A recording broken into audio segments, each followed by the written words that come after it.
नमस्कार दोस्तों, कैसे हो। आज मैं फिर आप सभी के लिए और एक इंटरेस्टिंग कहानी को लेकर आया हूँ। इस कहानी में हम लोग 3 बहनों को देखेंगे। इनमें से बड़ी बहन को एक आदमी से प्यार हो जाता है और वह उसके घर में जाकर अपनी जवानी का प्यास बुझाता है। जैसे ही उसकी छोटी बहनों को यह बात पता चलती है, वह भी उस आदमी के पास पहुँच जाती है ताकि इस आदमी के साथ घपा घप कर सके। दरअसल ये तीनों बहनें चुड़ैल थी जो कि हवस की भूखी थी। तो चलिए बिना देर किए कहानी को शुरू करते हैं। कहानी के शुरुआत में हम लोग एक खूबसूरत लड़की को देखते हैं। वह एक चाय के दुकान में चाय पीने के लिए जाती है। जब वह यहाँ बैठकर चाय पी रही होती है, तभी 2 बदमाश उसे छेड़ते हैं। वही पहले तो उन्हें इग्नोर करती है, लेकिन जब वह लोग अपनी हद पार कर देते हैं, तब वही उन पर हमला कर देती है और उन्हें मार मार कर उनके अंडे फोड़ देती है। इसके बाद वो लोग यहाँ से भाग जाते हैं। ये दोनों लोग अपने बॉस के पास आते हैं। इन दोनों के पिटते हुए चेहरे को देखकर बॉस यह समझ जाता है कि किसी ने इनकी धुलाई कर दी है। उनका बॉस उनसे गुस्से में यह पूछता है, तुम्हें कितने आदमियों ने मिलकर मारा है? तब वो लोग जवाब देते हैं, हमें किसी आदमी ने नहीं बल्कि एक लड़की ने मारा है। यह सुनकर बॉस को बहुत गुस्सा आता है और वह अपने कुछ आदमियों को लेकर वही को मारने के लिए जाता है। लेकिन जाते हुए उन्हें रास्ते में लीसू मिलती है। वो लोग लीसू से वही का पता पूछते हैं। लीसू इन लोगों से कहती है, मैं उसकी बड़ी बहन हूँ और उसने जो भी कुछ गलती की है मैं उसकी भरपाई कर दूंगी। बॉस पूछता है, तुम भरपाई कैसे करोगी? तब लीसू उसे कहती है, मैं अपने अदाओं से तुम्हारे गुस्से को ठंडा कर सकती हूँ। लीसू की यह बात सुनकर सभी लोग एक लाइन में लग जाते हैं ताकि वो लोग लीसू के जिस्म के जलवे देख सके। इस पर लीसू इनसे कहती है, मैं तुम पांचों को अकेली नहीं संभाल सकती हूँ, इसलिए मैं अपनी सहेलियों को बुला लेती हूँ। जैसे ही लीसू की सहेलियाँ यहाँ आती हैं, यह पांचों लोग उन्हें देखकर बहुत खुश होते हैं। ये लोग एक एक लड़की को उठाकर जंगल में मंगल करने के लिए चले जाते हैं। लेकिन जब यह मवाली उन लड़कियों के साथ संबंध बना रहे होते हैं, तभी वह लोग देखते हैं कि यह सारी लड़कियाँ भयानक मूर्तियों में बदल जाती हैं। यह देखकर ये लोग बहुत डर जाते हैं और यहाँ से भाग जाते हैं। उन्हें यहाँ से भागता हुआ देखकर वही और उसकी बड़ी बहन बहुत खुश होती हैं। कुछ देर के बाद इनकी बड़ी बहन कामदेव के मंदिर में जाती है। यहाँ आकर वह कामदेव की पूजा करती है। जब वह यहाँ से पूजा करके बाहर जा रही थी, तभी उसके पास एक साधु आता है और वह उससे उसका नाम पूछता है, जिस पर वह कहती है वह अजनबियों को अपना नाम नहीं बताती है और वह यहाँ से मुड़कर अपने घर जाने लगती है। वह जंगल के रास्ते से होते हुए अपने घर जा रही थी। तभी वह मंदिर वाला साधु फिर से उसके सामने आ जाता है। साधु उससे कहता है, मैं जानता हूँ तुम कौन हो और अगर तुम इंसान बनना चाहती हो तब तुम्हें अपने शरीर के हवस को अंदर दबाकर रखना होगा। साथ ही साथ वह यह भी कहता है, तुम तीनों बहनों पर बहुत बड़ी मुसीबत आने वाली है। लेकिन वह साधु की बातों पर ज्यादा ध्यान न देकर घर आकर वह अपनी बहनों को साधु के बारे में बताती है। ये लोग एक दूसरे से बातें कर ही रहे होते हैं। तभी इनकी पड़ोसन मिस वंग यहाँ आती है। वो यहाँ आते ही तीनों बहनों को गालियाँ देना शुरू कर देती है। असल में वह तीनों बहनों की खूबसूरती से बहुत जलती थी और उसे ऐसा लगता था जैसे ये तीनों बहनें मिस्टर वंग को अपनी खूबसूरती के जाल में फंसा लेंगी, जबकि ऐसा कुछ भी नहीं था। मिसेस वंग जब अपने घर में आती है, तब वह अपने पति से भी झगड़ा करती है और वह तीनों बहनों से अपने पति को दूर रहने के लिए कहती है। इधर हम लोग इन तीनों को देखते हैं। ये लोग अपने देवता के सामने बैठकर ध्यान कर रही होती हैं, लेकिन ध्यान करते हुए इनके दिमाग में मर्दों का ख्याल आने लगता है और ये लोग अपनी हवस मिटाने के बारे में सोचती हैं, जिसके कारण ये लोग ध्यान नहीं लगा पाती हैं। असल में ये तीनों बहनें चुड़ैल थीं और ये लोग कई सालों से इंसान बनने के लिए कड़ी तपस्या कर रही थीं। कुछ के बाद रात हो जाती है और यह तीनों लोग आराम से सो रहे होते हैं। तभी इनमें से सबसे छोटी बहन जग जाती है क्योंकि उसे बहुत बुरे सपने आ रहे थे। इसके बाद वह बाहर घूमने के लिए जाती है, लेकिन जब वह बाहर आती है तब वह देखती है लीसू खुले में ही नहा रही है और वह साथ ही साथ अपने अंगों को भी सहला रही थी। लीसू की खूबसूरती और उसके भीगे बदन को देखकर वही को भी फीलिंग्स आने लगी और वह भी उसके साथ नहाने लगती है। तभी इनकी बड़ी बहन की नींद खुल जाती है और वह अपनी बहनों को यहाँ नहीं पाती है। जब वह बाहर आता है तो उनके दोनों बहनों को साथ में नहाता हुआ देखती है। दोनों को ऐसा करता हुआ देखकर वह भी गर्म हो जाती है, लेकिन वह अपने हवस को दबा लेती है क्योंकि उसे जल्दी से जल्दी इंसान बनना था। अगले दिन इनमें से बड़ी बहन जंगल में जाती है और वह देखती है कुछ बदमाश एक आदमी का पीछा कर रहे हैं। तभी वह यहाँ आकर सभी बदमाशों को अपनी शक्तियों से मारती है और उन्हें यहाँ से भगाकर उस आदमी की जान बचा लेती है। इस आदमी का नाम जॉन था। वह यहाँ भागते हुए काफी जख्मी हो चुका था, इसलिए फई उसे छोड़ने के लिए उसके घर तक आती है। जॉन का घर काफी बिखरा हुआ था। जब जॉन फ्रेश होने के लिए जाता है, तब फिर से फई अपने शक्तियों का इस्तेमाल करती है और सारे सामान को अपनी जगह पर रख देती है। जब जॉन बाहर आता है, तब वह अपना साफ सुथरा घर देखता है और वह फई को थैंक यू बोलता है। फई उसे बोलती है, आज के बाद मैं तुम्हारे घर आया करूंगी और यहाँ आकर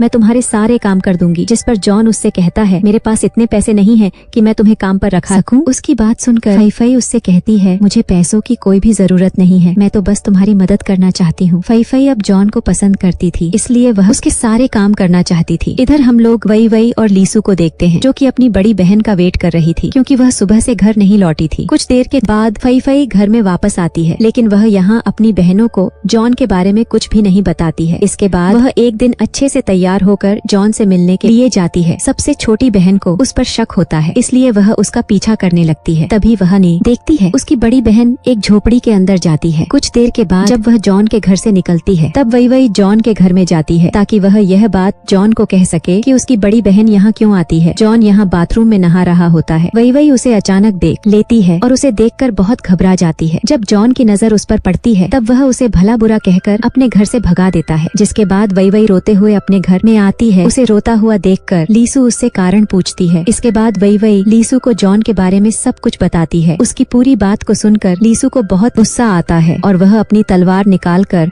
जॉन को मारने के लिए निकल जाती है। वह जॉन के घर पहुंचकर उस पर हमला कर देती है। वह उसे मारने की कोशिश करती है, जिससे बचने के लिए जॉन उस पर पानी फेंकता है और उसके बदन को गीला कर देता है। जैसे ही जॉन लीसू के भीगे हुए कपड़ों को देखता है, उसकी हवस जाग जाती है। वहीं इधर लीसू कब से यह सब चाह रही थी। इसके बाद यह दोनों करीब आते हैं और एक दूसरे को खूब प्यार करते हैं। घपाघप करने के बाद लीसू जब घर आता है, तब वही वही उसे जॉन के बारे में पूछती है। वही वही कहती है जॉन को मारकर अधमरा कर दिया था और उससे कहा था दोबारा तुम ऐसा मत करना। यह सुनकर वही वही को बहुत बुरा लगता है और वह जॉन की इस हालत के लिए खुद को जिम्मेदार मानती है। इसके बाद वह जॉन के घर में आती है ताकि उससे माफी मांग सके। वह जॉन के शरीर पर जख्म देखती है और उन्हें देखकर बहुत उदास होती है, लेकिन यह सब तो लीसू का प्यार का निशान था। जॉन भी यहाँ वही वही को कुछ भी नहीं बताता है। को यहाँ बहुत बुरा लग रहा था, इसलिए वह अपनी गलती का भरपाई करने के लिए जॉन को अपना शरीर सौंप देती है। वही वही की खूबसूरती को देखकर जॉन का हवस फिर से जाग जाता है और वह उसके साथ भी भयंकर घपाघाप करता है। और वही वही के जाने के बाद फई फई यहाँ आती है। वह जब बिस्तर को ठीक करने लगती है, तब यहाँ उसे एक हेयर पिन मिलता है। फई फई के पूछने पर जॉन उससे कहता है मैं यह तुम्हारे लिए लेकर आया हूँ, और वह कहती है तुम मुझसे झूठ बोल रहे हो क्योंकि यह तो मेरी बहन का है। तब जॉन उसे सारी सच्चाई बताता है और वह उससे माफी मांगता है। तब फई फई कहती है मैं तुम्हें एक शर्त पर माफ कर सकती हूँ, तुम्हें मेरे साथ भी वैसा ही घपाघप करना होगा जैसा मेरे बहनों के साथ किया। ये कहते हुए फई फई अपने कपड़े उतार देती है। इसके बाद जॉन उसके साथ भी घप्पाघप करता है। हम लोग तीनों बहनों को उनके घर पर देखते हैं। यह लोग यहाँ खाना खा रही होती हैं। ये लोग साथ तो बैठी हुई थी, लेकिन दूसरे से कोई भी बात नहीं करती हैं। अपनी बहनों को नजरें चुराता हुआ देखकर फई फई उनसे पूछती है आखिर तुम लोगों को क्या हुआ है और तुम दोनों ऐसे अजीब बर्ताव क्यों कर रही हो। जिस पर वो दोनों बहनें ये कहती हैं हमने जॉन के साथ घपाघाप किया है। अब फई फई भी उन्हें सब कुछ सच बता देती है। वो कहती है मैंने भी जॉन के साथ जिस्मानी खेल खेला है। ये लोग बातें कर ही रहे होते हैं, तभी यहाँ पर जॉन आ जाता है। उसे यहाँ देखकर ये तीनों बहनें बहुत खुश होती हैं और ये तीनों उसके गले लग जाती हैं। इसके बाद ये चारों लोग बहुत मस्ती करते हैं। एक दिन जब वो चारों एक साथ बिना कपड़ों के नहा रहे होते हैं, तभी मिस्टर वंग उन्हें देख लेता है। इसके बाद वह अपनी पत्नी के पास जाता है और वह उसे सब कुछ बता देता है। अपने पति की बात सुनकर मिसेस वंग तीनों बहनों के घर में आती हैं और वह जॉन के बारे में पूछती हैं, जिस पर फई फई कहती है वो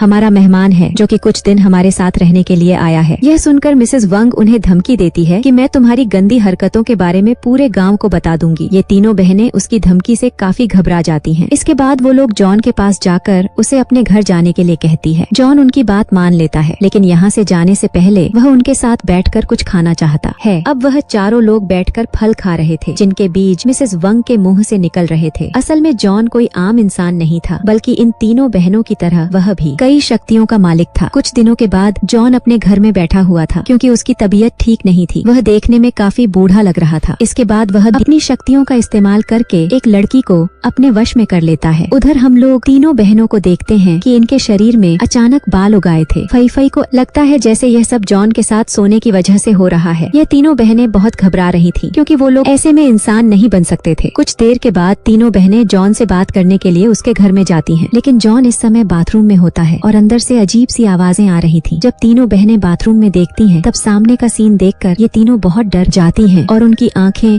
खुली की खुली रह जाती हैं, क्योंकि जॉन एक भयानक शैतान में बदल चुका था और वो उस लड़की को जिंदा खा रहा था जिसे उसने अपने बस में किया था। जॉन का भयानक रूप देखकर फई फई उस मंदिर वाले साधु के पास जाती है और वह उससे मदद मांगती है। साधु उससे कहता है मैंने तो तुम्हें पहले ही कहा था कि तुम्हें अपने हवस को दबाकर रखना है, लेकिन तुम ऐसा नहीं कर पाई। जब फई फई उसे और भी रिक्वेस्ट करती है, तब साधु उसे जॉन से छुटकारा पाने का उपाय बताता है। इसके बाद ये तीनों बहनें घर में आकर जॉन का एक पुतला बनाकर उस पर काला जादू करती हैं हैं। इस जादू का जॉन पर जल्दी असर होने लगता है। जॉन भी अपनी ये शक्तियों का इस्तेमाल करके यह समझ जाता है कि उसके साथ यह सब क्या हो रहा है और कौन उस पर काला जादू कर रहा है। इसके बाद वह तुरंत यहाँ पहुँच जाता है और इन तीनों बहनों से लड़ाई करता है। इसके बाद वह इन तीनों को अपने वश में कर लेता है। जैसे ही वो लोग इसके बस में आती हैं, यह तीनों अपने कपड़े उतार देती हैं। लेकिन तभी अचानक साधु यहाँ आ जाता है और वह इन तीनों बहनों को जॉन के जादू से आजाद करता है। आखिर में साधु अपने शक्तियों का इस्तेमाल करके जॉन को मार देता है। इसके बाद इन तीनों बहनों को अपने किए का पछतावा होता है। असल में जॉन एक बूढ़ा राक्षस था जो कि लड़कियों के साथ संबंध बनाकर जवान और तंदुरुस्त रहता था। जहाँ कहीं भी लड़कियों की हवस जागती थी, जॉन वहाँ पहुँच जाता था। अगर आपको यह कहानी अच्छी लगी हो तब एक लाइक जरूर कर देना और मेरे चैनल को जरूर सब्सक्राइब कर लेना। तो मिलते हैं नेक्स्ट वीडियो में। धन्यवाद।